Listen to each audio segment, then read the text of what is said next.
Welcome to Tenor Tech, where I solve the problems you didn't even know you had. You start by confirming a backup. You need one copy off the machine, so restore options exist if anything fails. Once done, make sure your bootable USB installer is prepared. That's how you'll access recovery.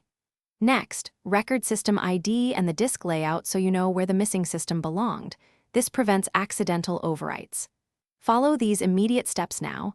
They set the conditions for a safe, fast recovery and stop further damage. You boot into recovery and check disks. Run chkdsk to repair file system errors, and use diskpart to view partitions so you can identify the missing system's partition.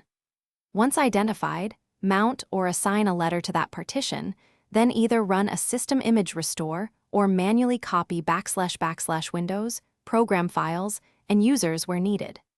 Make sure to preserve boot configuration. Use bcd boot or bootrec. You finish by repairing boot records, run bootrec commands, and rebuild the BCD so the system boots correctly. Then reboot into the restored system and run sfc to repair protected files, followed by updates to ensure drivers and patches are correct.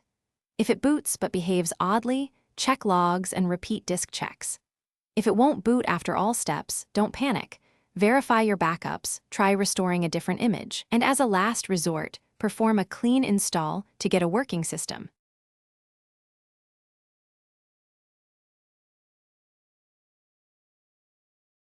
Thanks for watching. Subscribe to keep your life in tune.